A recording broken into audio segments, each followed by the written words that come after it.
Hello, and I'm back here with my second in the Uriah Heep discography. Here we're looking at the album Salisbury. It was recorded between October and November 1970, released February 71, and it goes on, as I'll say in other videos, as just this massive releasing by Uriah Heep, almost on the Frank Zappa level at points.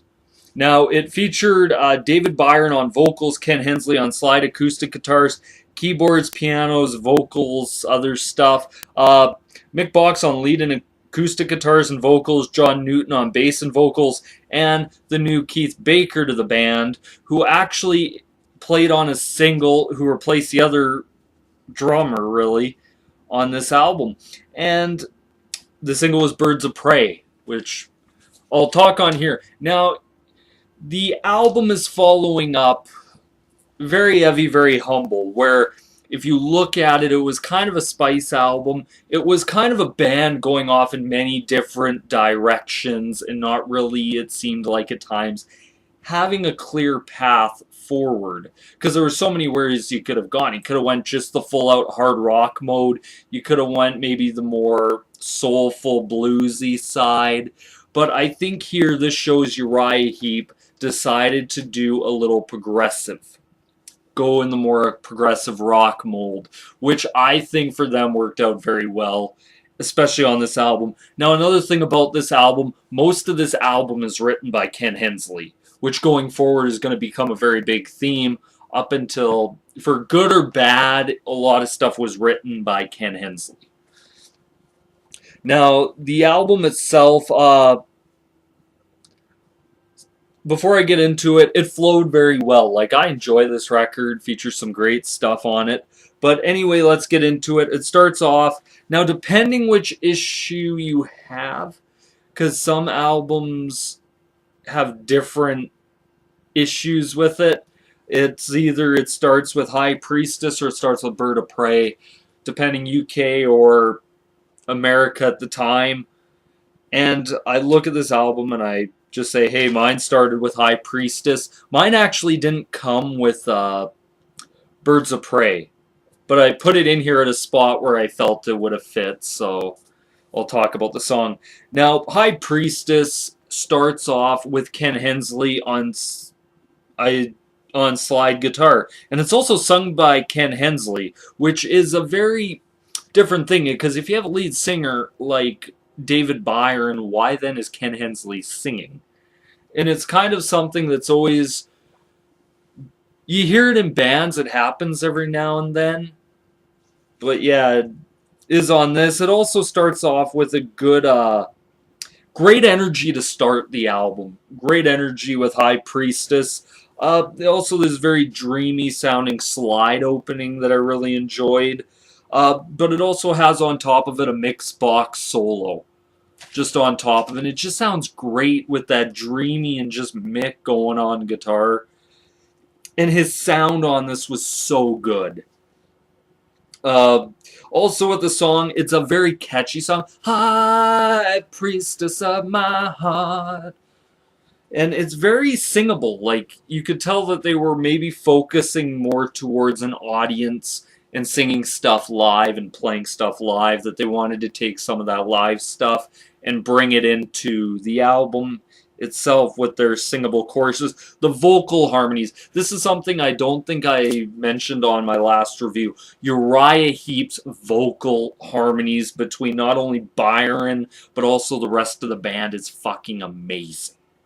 Just listening to it. And then it ends with this great Mick Box solo. Now, where I heard him on the last album, and it's like, okay, it kind of felt like Mick Box was, I'm not sure, it just felt restrained. It felt like Mick was kind of just doing whatever, or if, it's just very hard to explain. It feels here like the shackles were off. And Mick Box was allowed to just go nuts on guitar, and it fit on this song especially. This song was, as I said, written by Ken Hensley. It clocks in at 3 minutes 34 seconds. It's a great, quick song, very catchy, and it just drives and that's what I like about it. Now, the reason I like it is because of the next song, which is The Park, which is a lot more progressive rock, if you're into that kind of thing, but very soft vocals. And I kind of call this the Come Along Melinda song of the album. That if you remember from the first one, you had the very soft, beautiful David Byron vocals, Come Along Melinda. But this one had a soft organ opening, a soft acoustic sound, and the vocals between Byron, Hensley, the rest of the band is just spot on in this album, especially on this song. The harmonies were good. I love the fake ending, and this is something that they do every once in a while. They'll throw a fake ending into a song, accompanied with an organ or solo fills throughout that. It kind of made me really much of a Now She's Gone by Felt, for any Felt fans out there, for obscure bands. It also had some park sounds in it as you're listening to it also during the stop part, so it kind of was a nice touch. I love the nice starts and stops during it. On keyboards, it actually worked really, really well. And also, yeah, the vocals were just spot on. This is a song that I think really showcased the band. And it's also maybe more so of a hippie song. That's how I think of it. Now on to the next song is a Box Byron Hensley one called Time to Live. Now after you're coming off of a song like The Park, I think they really had to pick up the energy, and they did with this song. A heavy opening, very gypsy or gypsy-esque in its approach. It had a great Mick Box wah solo. And Byron's vocals and vocal range on this were shown off. And actually shows to me why I love David Byron as a vocalist. He's just amazing. And also had that Uriah Heep riff that just very, as anyone who's seen my first video, you know what it is. And it's very guitar driven more so. And it just works. And I'd say on this album, this is one of Mick Box's highlight songs where he was allowed to let go, be free, unshackled. Now, and that came in at 4 minutes, 2 seconds. Now, the next song on the album is by Box, Byron, Hensley, and Newton. Is Bird of Prey. Now, it was released as the B single to Gypsy. Now, on, I believe, the English one, they got Bird of Prey. And I believe on the American version, I believe they got Simon the Bullet Freak instead. But I'll talk about here Birds of Prey, as it was the single. It's very organ-driven. And I always liked the screams in it, the vocal range, the twin guitars, the nice tempo changes. It's just a good song to listen to. And it's not very long, which is something that I like about this, is that because if you're going to have like the last song's time length, you got to have some stuff that isn't very long, but it gets the message across. And I really enjoyed Birds of Prey, especially Mick Box and Ken Hensley together. They're just amazing, and the bass was good. Now on to song number 5, and this is the first hit of Uriah Heep's career, really. Lady in Black. A song so catchy and so good and so loved in Germany that even the Hoff would have to bow down to Uriah Heep. This is, in my opinion, their first mega hit. And think about this. Not only did this song chart in Germany and become a huge song in Germany, not only once, twice, maybe even 3 or 4 times. This song was so popular. And I can see why. And it's, as I've said in other videos, this is the song my dad showed me to get me into Uriah Heep and why he loved him so much. Lady in Black, it's a Ken Hensley song. It's sung by Ken Hensley, which I think his voice, even though I think David Byron could have pulled it off as well, but I think there's just something about it. And it's a simple acoustic song. It's really only 2 chords, if you really step back and look at it. But the lyrics are so good and so haunting. And that's something that didn't really mention much on the first review I did. Uriah Heep's lyrics fit very well to the song, and it has also, after he does the first verse, breaks into that Uriah Heep riff. And you can tell that this was a song that probably as they were recording it were like, we might have a hit on our hands. And and for all the people that doubted them or if they'd make it or anything, this was a song that said, yeah, Uriah Heep's here to stay. That they can write not only very good hard rock, heavy driven songs, they can also write frickin' ballads like this. Now on, and that clocked at 4 minutes 44 seconds. And another thing I noticed about this album, it's a lot more radio friendly at parts than it probably the other album was. I can see why people maybe didn't like it as much. But on to the next song is Simon the Bullet Freak from Hensley. On my version I have of this is the second last song, so this is where I put it. Birds of Prey, I just threw it in a spot where I thought it'd fit before Lady in Black and in between Time to Live and Lady in Black. Simon the Bullet Freak, nice bass opening. I really enjoy this song. The guitar riffage in this song is very solid. It's also very solidly drummed. And it's another Mick Box solo with his wah-wah pedal that I just... We're not worthy, Mick Box. We're not worthy. Maybe, in my opinion, really showed off what a great guitar player Mick Box was. This is one of the albums that really did that. And it clocked in at 3 minutes 25 seconds. It was sort of straightforward to the point. It was probably more of a single than really anything. Now on to the next song, which is Salisbury, the title track, written by Mick Box, David Byron, and Ken Hensley.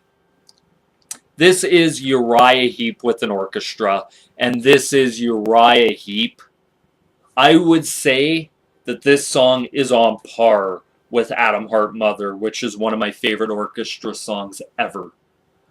They did a very good job. It's 3 songs combined into one epic. Now this begins the epic songs Uriah Heep began doing. Next album they do July Morning. The album after that would be Paradise the Spell. The album after that would be The Magician's Birthday. Just some great, phenomenal tracks for this. So let's get into the song. It opens with an organ and the orchestra, and I love this opening. And it just builds, it keeps building. Then you bring in the drums to build it a little bit. And then you have some guitar solos and riff by Mick Box. And some superb vocals by David Byron. This showed, I think, why David Byron to me is one of the greatest singers of all time. I'll put that up there. Not only greatest rock singers, not only greatest hard rock singers, I'll just say flat out greatest singers of all time. And another thing I love about the song is the tempo changes. Very much so. The vocals, as I said, are superb. There was great bass moments in this song where you can just hear that. And also the orchestra doesn't feel out of place. John Newton on this album, not only this album, but this song in general, showed why he's a fucking beast on bass. I'll put him actually up there. I will put him on par with Gary Thane as the best bass player Uriah Heep ever had. Now, Mick Box solos, builds, and like I said, he feels unshackled on this album. The drumming is so tight, and it builds and builds and builds and builds, and then the ending is just superb. Uriah Heep, Salisbury, man, this is one song. If you could say there's one album in Uriah Heep where they started, I would even include Very Heavy, Very Humble. I think this is like the pentagram of great Uriah Heep music. It's fantastic. If Motorhead had 2 Holy Trinity sections of their career where they had 3 great albums in a row, Uriah Heep from this all the way until Sweet Freedom is just fantastic. fantastic. They were on. Now, as I said, this album also charted. It charted number 1 in Finland for this album, number 22 in Australia, number 31 in Germany, and number 3 in the United States. Yes, back when the charts actually meant something. Back when being on an album charts actually meant you had to be good. Now, the artwork to this album I didn't talk about in the first one. The artwork on this album is 2 different covers. And this is something, I know the cover changed after they got picked up by Bronze Records, after Vertigo and all that stuff. I like the original artwork. The other artwork for it, it's alright. But to me, I just like the picture of the tank coming in on the tank. It's just a great album in general. I'd actually seriously give this album, listenability is there. Like, you can listen to this album. It doesn't feel like a long album, really, truthfully listening to it. Even the epic song Salisbury doesn't feel very long. So, but that's just me. I'm used to listening to very long-ass songs. Also, I forgot to mention production of this album. The production on this album is spot on, especially when you talk about stuff such as orchestras. Like, you heard stuff like Zeppelin working with an orchestra, Pink Floyd working with an orchestra, and a lot of these other progressive rock bands working with orchestras. Now, what separated, I think, this one from it is that just how it sounds, like the production, everything sounds tight. And I know in documentaries I've seen, they've called like Jerry Braun almost like a de facto member of Uriah Heep. For good or bad, I actually personally think after a certain point, he should have actually been out the door. But that's just my opinion. But yeah, that's on production. I think it's a great produced record. Out of 5, what would I give this? I would give this a solid 4.5 out of 5. There's just a couple parts where it's like, I would have changed maybe one thing or another, but that's just me being very picky. I have a hard time giving albums 5-star ratings unless it's amazing. Like, or if it's a band's best work that they ever did. I think this isn't quite Uriah Heep's best work, but it's not far off. And as I said, this started a really good album. Just a trail of albums. Ken Hensley was here on this album and just showing off what a great musician, singer, songwriter he was. And yeah, that's my review of Uriah Heep Salisbury. Be sure to like, comment, favorite, subscribe.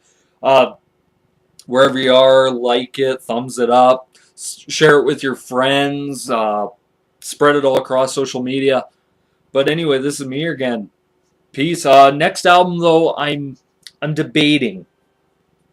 Because there's one album in between Salisbury and Look at Yourself that Ken Hensley did, or might have done. I'm not sure if it's ever really been confirmed, but it sounds so much like Hensley that it is. I think it is a Hensley album. I actually might review next the album Weed, 1971 self-titled release, which to me is an absolutely, if you've never heard it, it's a fantastic record. And if you listen to that and then listen to Salisbury, that's where I think it's from, the old German band Virus. But anyway, yeah, peace.